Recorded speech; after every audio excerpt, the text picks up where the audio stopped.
Coast situation. I owned the Eve After Dark. You forget, I left the Eve, went to Dudos. I didn't leave the Eve broke. I didn't leave Dudos broke. I was doing Dudos on Skateland simultaneously. I was not broke. So cobbled together, that's a bad choice of words. Whether it was AI or NI, nigga intelligence. It's bullshit. Okay. Oh, we just got another one, Lonzo. You critic the niggaverse, nigga intelligence. Oh, it's on and cracking now with that one. So you don't know me. AI don't know me like that. To be truthful, Dre them don't know me like that. And that's the part that so many people forget. Dre came to me 3 years after I opened the Eve. He didn't see none of the tough times of the Eve. He came right before I closed the Eve and moved to Dudos. Yella saw a little bit of tough times, but he wasn't there with my original crew because they were not my original crew. I had 6 other guys before I got to Yella and Dre. 6. I had a whole bunch of cats that ain't nobody ever heard of. But the only person that stayed around that was able to withstand all the hard times, financial, physical, jail, all that was my black ass. Okay? And regardless of all the billionaires and everything else, I'm still here. So when people talk about how things was cobbled together or put together, I really wish they would actually sit down and talk to me, or at least read my book or do something, and stop trying to make it seem like I was some kind of I don't know what they make me seem like sometimes. Maybe sometimes I needed these guys. Oh, we're gonna get into that. Yeah, I was always the villain to make these guys do shit that they didn't want to do. I made Dre put on that doctor suit. No, I did not. No, I fucking did not make you put on that doctor suit. That doctor suit cost more than my black and white, my black tuxedo suit. He didn't care because he didn't have to pay for it. I explained to them, let me tell you how I do business. I don't mind advancing folks what they need. Hey, man, we got money coming, blah, blah, blah, blah, blah. It ain't here yet. Okay, cool. I need Dre. I need this. I need a new chain. I need a car. I need a Dre. When you get your money, the first money in, first money out, baby. I need mine first. All right, I don't give a damn. Dre, we're gonna get some suits made. All right. Yella and Clientele. Look at their suits on World Class, the album. They had very little sequence. Sequence is expensive back then. I'm the only one that had a full sequence black suit. And that some bitch was waistline. Dre had a full length, 3/4 length white sequence doctor's smock that I paid for. Okay. So I paid for it, but you paid me back for it. You designed it. I didn't design that. He had a regular white smock before then. So when we started doing the sequence, we all went shopping together. And Yella wanted purple because he did the Prince thing. That's what he had the glove on. Okay, the little furry glove. And Clientele just wanted lapels. That's it. He didn't want to spend up all his money on that kind of shit. I had the most money, so I could afford to blow it. I mean, not blow it, but I could afford to do it. It just amazes me. I'm always the goddamn villain. Can't nobody realize that these guys might not have been your heroes came from someplace. They evolved into their hero worship.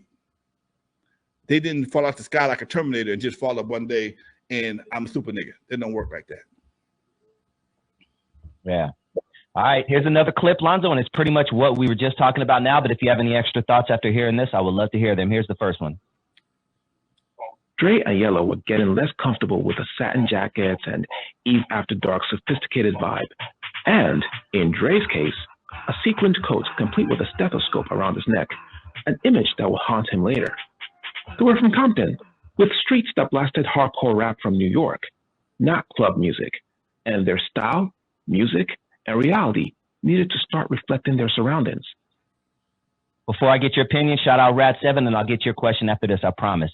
All right, Lonzo, you hear that? Talk to me, man. You know, you know what? Again, people just reach in the crack of their ass and pull out shit that they don't know nothing about. Everybody, we were a party group, man. World Class Wrecking Crew was LA Dream Team, Egyptian Lover. Compton did not have a sound until we gave it to it. Yes, you had Mixmaster Spade. Spade went on the radio. Toddy T made the radio with Battle Ram. But is that really gangster? I mean, it's gangster. It's talking about a gangster situation, the police, but it really wasn't gangster.